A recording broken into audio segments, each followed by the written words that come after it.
नमस्कार, news for nation देख रहे हैं आप। आपके साथ मैं हूं ऋचा शर्मा। बिहार में कुछ ही महीनों बाद विधानसभा चुनाव होने हैं। हालांकि अभी तक विधानसभा चुनाव की तिथियों की घोषणा नहीं हुई है, लेकिन अब सभी राजनीतिक दलों के माइंड में 2015 वाली बात चल रही है।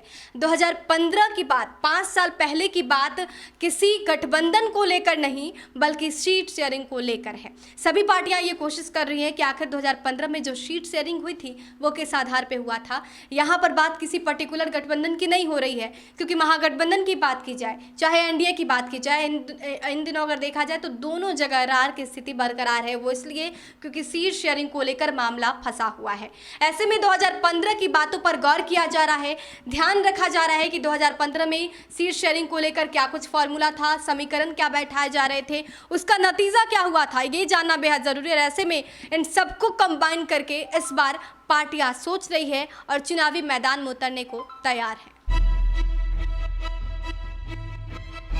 ऐसा नहीं है कि ये परेशानी किसी एक गठबंधन की है, मामला दोनों ही जगह एक जैसा ही है और वजह है 2015 चुनावों के लिए हुआ सीटों का बंटवारा और उसके नतीजे।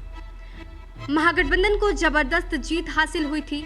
नीतीश कुमार को सीएम बनने की खुशी तो थी ही, लेकिन कहीं ना कहीं उनकी पार्टी को सीटों के लिहाज से इस चुनाव में नुकसान उठाना भी पड़ा था। बिहार की 243 सीटों में से 178 पर महागठबंधन की जीत हुई, लेकिन इस जीत में जेडीयू से अधिक विधायक आरजेडी के जीते। इतना ही नहीं, चुनाव से पहले महागठबंधन में जब सीटें फाइनल हुई, उस वक्त भी नीतीश कुमार को समझौता करना पड़ा था। 2010 के विधानसभा चुनाव में नीतीश कुमार की पार्टी जेडीयू 142 सीटों पर अड़ी थी और 2015 में महागठबंधन में जेडीयू 101 सीटों पर लड़ी। सीटों के लिहाज से देखा जाए तो 41 कम सीटों पर जेडीयू लड़ रही है। 101 सीटों पर लड़कर जेडीयू के 71 विधायक जीते। 2010 के मुकाबले जेडीयू के 44 कम विधायक सदन पहुंचे। इस बार जेडीयू की ओर से 122 सीटों पर चुनाव लड़ने की बात कही जा रही है और ये बात बीजेपी को तो कम, लेकिन लोक जनशक्ति पार्टी यानी कि एलजेपी को कहीं अधिक परेशान कर रही है। इसी का नतीजा है कि एलजेपी की ओर से पिछले बार से भी अधिक सीटों पर चुनाव लड़ने की बात कही जा रही है। पार्टी की कमान संभाले चिराग पासवान किसी न किसी बहाने नीतीश सरकार पर निशाना साध रहे हैं।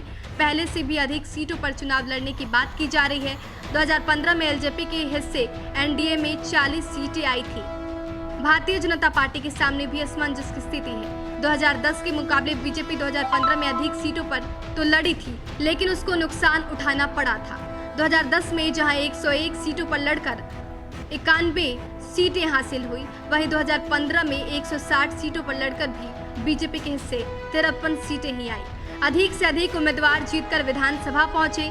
बीजेपी के सामने इसकी चुनौती रहेगी।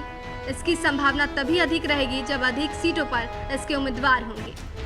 महागठबंधन में सीटों के साथ ही गठबंधन का चेहरा कौन होगा, इसको लेकर भी कई सवाल खड़े हो गए हैं। हालांकि चुनाव जैसे जैसे करीब आ रहे हैं, तस्वीर साफ हो रही है।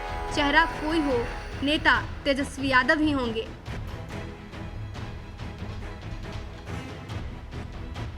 महागठबंधन की दूसरी सबसे बड़ी पार्टी इस वक्त कांग्रेस है, जो 2015 में महागठबंधन में रहते हुए 41 सीटों पर चुनाव लड़ी। यह चुनाव कांग्रेस के लिए खास रहा। 41 में से 27 विधायक जीतकर विधानसभा पहुंचे, वहीं कई सीटों पर वह दूसरे नंबर पर रही। इस बार 2015 को ही आधार बनाकर कांग्रेस की ओर से अधिक सीटें मांगी जा रही है। तो इस बार विधानसभा चुनाव को लेकर ये बात तो बिल्कुल तय है कि इस बार का जो मुकाबला होगा वो महागठबंधन वर्सेस एनडीए होगा। तीसरे मोर्चे की बात भले ही हो रही हो, लेकिन तीसरे मोर्चे का हश्र बिहार में क्या होता है ये सब जानते हैं। देश और दुनिया के तमाम अपडेट्स के लिए हमारे साथ बने रहिए और देखते रहिए न्यूज़ फॉर नेशन। नमस्कार।